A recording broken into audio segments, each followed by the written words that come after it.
This is a very important video. You need to focus. You need to understand what is happening with the Ethereum, and I will tell you exactly how to outperform ETH narrative and ETH ETF. Welcome back, my name is Stan, I'm the CEO and co-founder of an international custom software development company. We build products for the city of New York, General Electric and SAP. I've done more than $15 million in custom software sales, and on this channel I'm sharing my journey on turning $500,000 into 10 million in crypto. Today is a very important video. It's very important to follow, it's very important to watch the whole thing till the end. I will tell you exactly how to outperform Ethereum and Ethereum ETF news. This is just crazy information, pure money. So the first thesis that we should have is how to understand and how to make sure that essentially Ethereum ETF is coming. This is Larry Fink, the CEO of BlackRock, which is basically a largest company in the world managing largest amount of money. All the companies you know of, probably BlackRock has a stake in them. It's a crazy organization, and this guy is the boss. He's a boss in the US government, a boss in different company, a boss in his niche as well. It's very, very important and very, very crazy the things that he's actually saying. So let's just listen what this guy have to say. I see value in having an Ethereum ETF. He sees value in having Ethereum ETF. This is just the biggest institutional guy that you can find on the market currently. And BlackRock, they were essentially the ones pushing the BTC ETF, and they have crazy statistics in terms of the approval of their ETF. So I think it's like 354 to 1, something like that. And very, very interesting thing is SEC, they didn't want to approve Bitcoin ETF. One of the main reasons they actually done that is because there was already a Bitcoin futures ETF on the market. Therefore, if they have futures ETF and they not approving spot ETF, they're getting a bunch of lawsuits right away. And they don't want to have the same situation with Ethereum just because of the fact that Ethereum futures ETF is already approved. It's already on the market and it's already tradable. So it's very, very crazy from this point of narrative, and we definitely can be playing out this narrative. I would say that it's a bit early. Right now, we might be going lower in terms of the Ethereum and things like that, and we might actually be seeing the correction, but this is just something crazy. So here are the deadlines for Ethereum ETF, and general deadline is May of this year. So right now we have January. In May we have deadline in terms of the Ethereum ETF. Assuming that the same thing will be happening that happened with BTC, that would essentially show us that we should see a surge, a run in Ethereum till the date of the ETF, because the market would essentially expect ETF approval. Therefore, people would essentially buy in based on these assumptions. The same thing that happened with BTC. And after ETF was approval, we had a bit of the sellout on BTC as well. So usually in the market, we have the thing called crypto money flow essentially. And in the first place, Bitcoin surges, then the funds, they go in Ethereum, then they go to large caps, and then we basically have the alt season where smaller alts are pumping. We had a bit of a run already with like Solana and BRC20 and things like that, but there is a strong thesis on the marketplace that we did not see the alt season yet, just because of the fact that Ethereum didn't surge much. And Ethereum is strongly down-performing BTC at this stage, and it actually recently just had a breakout, which I will be showing on the chart a bit later during this video as well. So it's just very, very crazy from this point of view that we had the run of BTC and we just at the start of the run of Ethereum, and we have a very, very strong thesis in terms of the Ethereum essentially running and moving forward. Therefore, we should see an alt season essentially thriving and pumping with the fact that Ethereum would run as well. The core question that you should have is how you can outperform this narrative, how you cannot outperform Ethereum.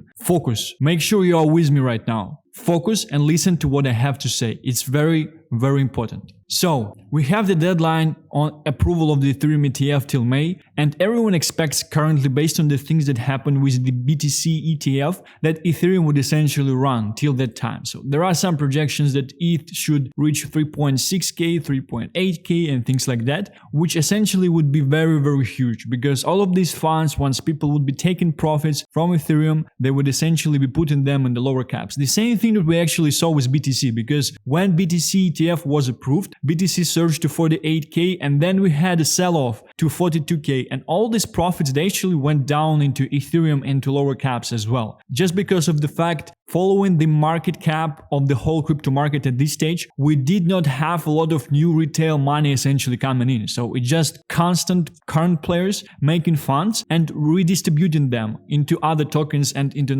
other narrative as well. And I do strongly believe that the main narrative of the upcoming 6 months is going to be Ethereum. So we are in Ethereum trade, the same thing that we were essentially in BTC trade. If we would check out the chart of the comparison of Ethereum to BTC, we had this long way down. So Ethereum was outperforming BTC for a long time, till the end of December, till basically the date of the approval of ETF. And something very, very interesting happened, because if you were following the market, you would know that we had the situation that SEC essentially published news that ETF was approved, and then Gary Gensler said that it was fake news and things like that. So the moment ETF fake news hit the market, we saw surge in BTC, and then we saw a sell-off, and we saw pump in Ethereum chart, which basically showed us the future, that Ethereum would essentially run after BTC and the market would appreciate Ethereum and would move forward into Ethereum trade after the completion of the BTC trade, because this is exactly something that happened. So right now we are in this zone. We see Ethereum surging up and essentially moving higher, and it's a long-term trend that it was essentially forming here, like long-term, and here we have a breakout, right? So we should have the breakout moving forward, following the fact that dominance of BTC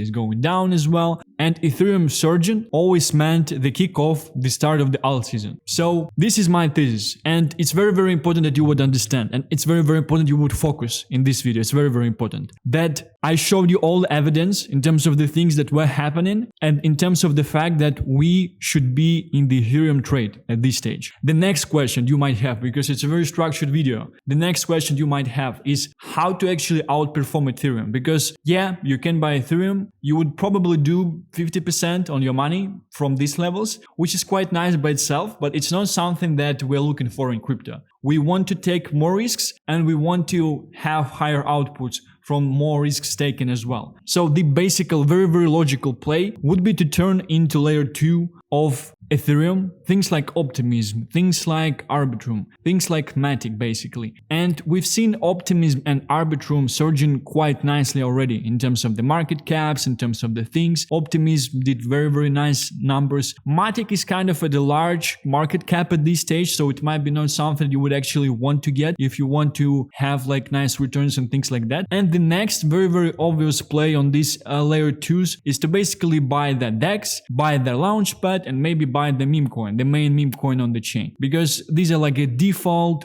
beta plays, because these are default beta plays that you would be able to make money with essentially in terms of this whole thing, in terms of it's a very straightforward thing on how you would essentially want to play any narrative. Because if you would see like any L1, any blockchain token surging, you just understand immediately that it will probably surge higher, and you just put your money like right away in beta plays of this ecosystem. So like a DEX and meme and things like that, because with a high chance of probability they would essentially search as well, because people that will make money on the token, on the main token of the blockchain, they would essentially take these profits and put them into lower caps, because they would essentially want to make some money on it. That's crypto money flow. That's the core thing that was working through all of these cycles, and through this cycle it will essentially be working as well. What do we have on Ethereum? Because for example, we do not want to go into any like layer 2s and things like that, because there are a bunch of them. Some of them they will grow, some of them will not, but we definitely have a thesis that Ethereum will grow. Very, very basic choice for the DEX on Ethereum is Uniswap, right? So you might want to basically get something like Uniswap. I think it only done 50% from the October lows at this stage. And last cycle it had crazy valuations, so somewhere around 30 to 40 billion. So you would probably be able to do some money on Ethereum. Because why I'm telling about the DEX is because DEX is basically like a casino. So when Ethereum will surge, we would see a bunch of meme tokens and essentially meta changing and people buying stuff on Ethereum. Therefore it would result into a lot of developers and sometimes rug pulls as well, creating them meme tokens on Ethereum and having current meme tokens essentially surging in terms of the things that are happening. Therefore people would need something to buy and sell these meme tokens, and this is the DEX. So this is the main casino. So I think Uniswap might be a very, very nice safe play to outperform Ethereum at this stage. I think we would still see at least a 2x if Ethereum would be reaching 3.6, 3.8k numbers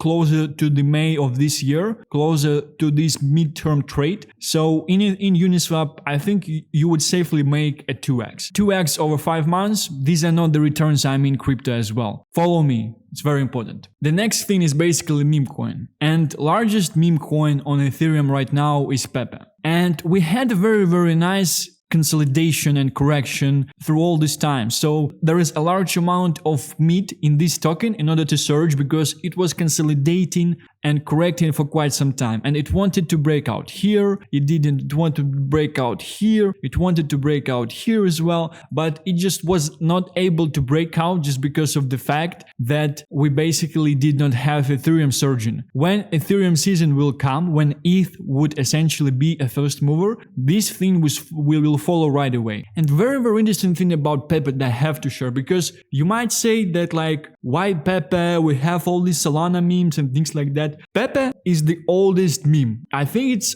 like for 15 years already. A lot of my friends that are not engineers themselves, they basically have Pepe on their profile pictures in Discord and different things, and that they don't even know about this token. They just know the meme. And this video is not about me showing you Pepe. Stay tuned, because I will show you something that can multiply like crazy. Just stay tuned, and I will explain the whole thesis that I have, and I will even provide you with some insights that you can't get on the market currently, that I was able to get in private communities. Stay tuned and follow the video. This is very, very important.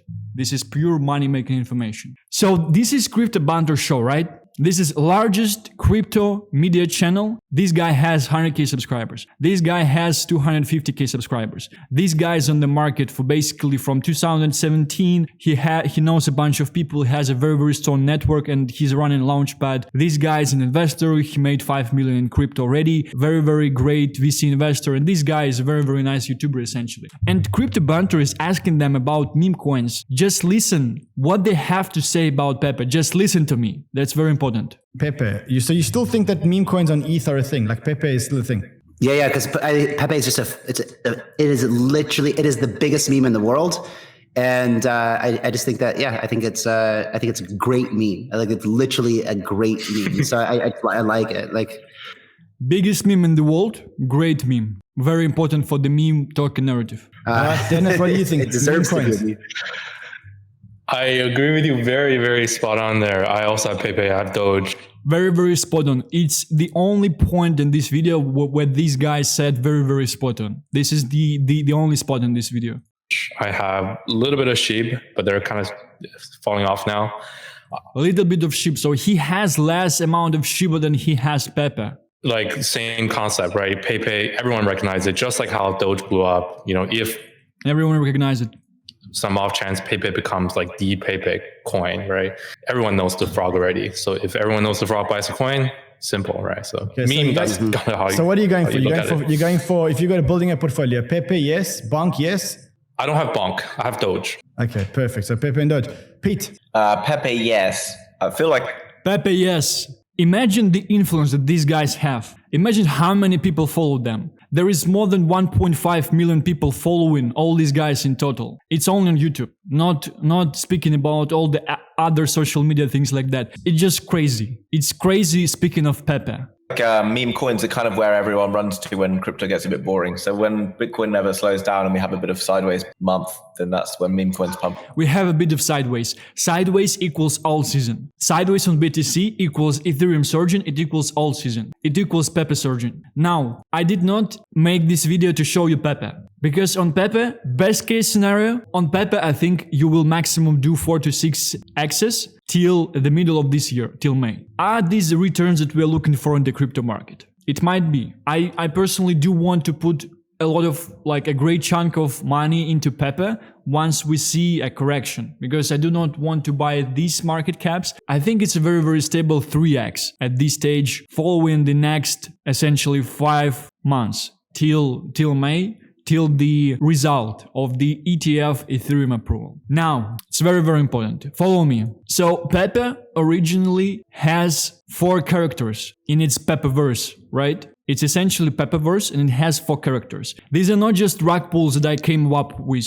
These are things that have been on the market for a very, very long time, especially crypto-wise. This is a post from 2021 from Pentoshi. If you don't know who is Pentoshi, he's basically a largest crypto analytic. He has 750k followers on his Twitter account. It's crazy. And he's all about on-chain analysis. Very, very nice guy, essentially, to follow. This is the post from 2021, where he recognizes 4 of these characters, which is Pepe, Bobo the bear, Mumu the bull, and Snibu the crab. That's very, very important. Pepe is something that everyone knows, and Pepe is basically the largest meme that is everyone using in crypto Twitter and in terms of bunch of discords as well. Some people are using Bobo, and there are essentially even a thesis in the market that Bobo is the second used meme in whole crypto Twitter currently. Just because of the fact that essentially Bobo stays for the bear market. So when something is going down, people are using Bobo. And obviously Mumu is the bull. So when things are going up, Mumu is in control of the market, and Snibu is the crab. So when things are going sideways, Snibu is in control. But I'm not going to tell you about Mumu and Snibu at this stage. These are more risky plays. I'm telling you about Bobo right now. So this is the post from 2021. There were no tokens like this on the market yet. And I'm just showing you this so you would understand that this is a long-term thesis. Understand the narrative behind this thing. This is a long-term thesis in terms of the things, in terms of the memes that were happening on the market. All of these are Ethereum memes. But if you would essentially even check Solana, there is a Bobo on Solana. If you would check BRC20s, if you would check SRC20s, so all these meta protocols on BRC, they have their own version of Bobo, and obviously they have their own version of Pepe, but some of them, they have their own version of Bobo. So the market knows and understands these things. And I view this as an ultimate beta play for Pepe, because it's basically forged in the minds of Pepe holders that this thing is something that will essentially follow Pepe. One thing that I wanted to share as well is the chart of comparison of the price in terms of the Pepe and Bobo. So very, very interesting thing. Why this is bullish is because I've been in this token since summer, right? And I was watching the chart, and the chart moves exactly after Pepe, which is crazy by itself. Like, it's an ultimate beta play with a way lower market cap, therefore with a way lower upside. It didn't track. It didn't track as it had an option to rock in October. It was at the lows, it was 0.19 and things like that. It didn't track, which is very, very bullish and crazy by itself. And founders of this thing, they understand the narrative behind this whole thing. It would be very, very stupid and very, very crazy to basically rock this thing essentially. And if you would check the chart of Pepe and Bobo, right? So this is, for example, 20th of October. We check out 20th of October on this thing as well, right? Search. The same thing. 11th, 30th of November, the same thing. So it follows the chart of Pepe. Do you understand? It follows the chart of Pepe exactly. This is just crazy. This is crazy how you can outperform Pepe and the whole Ethereum market, the whole thing as well. So with the market cap of this thing currently, with the narrative, because I do know some additional information. I'm in the communities. I know about the holders of this thing. I know some things about the developers. I know some things about the community. I do have some more information. There are assumptions that essentially a couple of guys, they're holding most of the supply of this thing. And if you're new to the market, you might say, oh, this is just crazy. They will dump on us. It will not pump. It's a rug pull and things like that. If you are for quite some time in the market, you would know and understand that in order to pump the token, you actually need to own largest portion of supply of this token. And that's the same thing that's happening in the market currently with tokens like Sui and essentially all these new projects that are pumping currently. Things that are happening, they're launching in the bubble. Things that are happening, they're launching in the bear market. Market maker is essentially buying out all the supply once the token is going down. And then once he has all of the supply, he can basically just buy this token from himself, surging the price up, because retail and market don't have a lot of tokens. So there is no one basically to sell, because the guy basically just controls all of the supply. That's the same thing that happened with Bonk, and you should understand these things already, because like liquidity on Bonk is just crazy. It's several times less than Pepe despite the market cap of the whole thing. So you should understand these things. If someone is holding a larger supply of the token and he's not selling, it's very, very easy for this person to basically pump the price of the token. And these are the things that were happening here, because Bobo was essentially surging and moving up to 30 million market cap. And I know from some sources that the founders of this thing, they were burning a bunch of Ethereum to surge this thing up. So they were buying basically token themselves, having more and more supply, so they would be able to push the price up, and they will not have anyone on the market with the large amount of tokens to sell this thing. It's very, very important. So what we have here, we have narrative from 2021. We have 3 million market cap at this stage. We have the fact that it surged till 30 million when we had a meme season in the summer and when it was following Pepe, right? We have the fact that we have assumptions that founders of this thing are holding largest amount of supply. We have the narrative. We have influencers talking about Pepe, and we have the whole market basically talking about Pepe as well. We have ultimate beta play for Pepe. Low market cap, which is Bobo. Like, if people will just understand this scene, like, it should be at least on 50 million market cap right now in terms of Bobo. It is just crazy good in terms of how the narrative would essentially pick up. So I do think that conservatively, this thing will do a 10x in the upcoming 5 months with this all Ether narrative playing out. And instead of all these influencers that are just shilling you tokens and telling about the tokens, I'm actually voting with my wallet. I have $17,000 in Bobo. And I actually do want to put at least 10K more. I always vote with my wallet and showing the tokens on this channel that I'm buying myself. And I'm showing you the thesis, because in order to hold something, in order to have the token, you need to understand and know what is happening with the token, what is the thesis behind the whole thing, and why it's basically important in terms of, because you should have conviction, because if you don't have the conviction, you won't basically be buying and holding anything, and holding is the key. So the chart moves exactly after Pepe. It's just crazy. Like, we had this surge recently here, and it also surged, and then it went down. So it exactly follows Pepe, and Pepe is looking to break out. Like, it wanted to break out here. It wanted to break out at least 10 times. And if something is happening multiple amount of times, there is a higher chance that it will essentially break out. And it's the main meme on Ethereum, largest one. It's a very, very great and nice narrative, because it's basically for 15 years on the market already in terms of the memes and things like that. And Bobo is just something that follows. And we don't need this thing to reach like a billion market cap at this stage. I do believe that we will just see all-time high of the previous thing at 30 million, and maybe a bit larger, 50 to 60 million. But I think it actually will do a 10x in this season currently with Ethereum, and then it will do a 10x on top in the full bull market. So I do think that I'm showing you a 100x token here because of the narrative, because all of the things that I've shared and all of the things that I've showed already. One of the things I wanted to show as well is that it's not something that just appeared recently, right? There is a narrative, older narrative. So this is from 2020. There was no Bobo token in 2020 in terms of these things. There is a bunch of memes where it's just installed in the minds of Pepe holders and of the market that Bobo is following Pepe. And the chart shows it perfectly. So we have all these memes where they are together and things like that, and new memes, they're just appearing on the market on a daily basis as well. And we do also have a bunch of people shilling Bobo in terms of the things, 7.5K, 600 followers, Bobo account themselves. So it's just crazy in terms of the things that are happening on the market currently, with market undervaluing this meme. And I'm not huge on meme tokens. Like, I'm not a degen who's just buying meme tokens. And just know that this thing didn't rug already. They didn't rug when they surged to 30 million market cap. It's a very, very strong narrative. We should have Ethereum surging and all season after that, so this thing should pump. And it follows Pepe chart exactly, which is just crazy to me. And it's stalled in the minds of people that this is something that follows Pepe chart always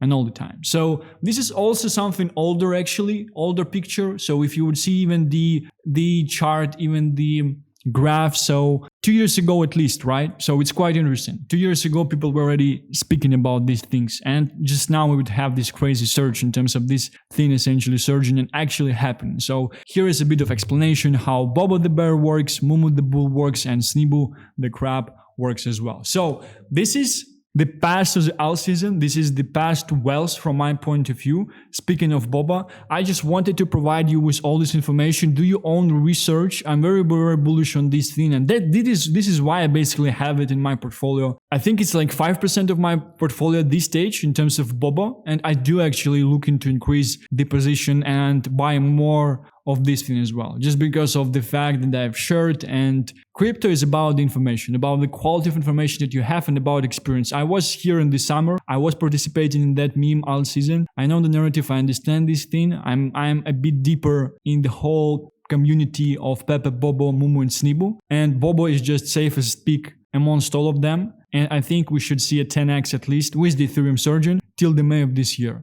Thank you for this video. Like and subscribe if you like the content. Just crazy video, crazy amount of information and amount of energy from my end. I'm kind of exhausted at this stage currently. And I'm looking forward to see you in the next one.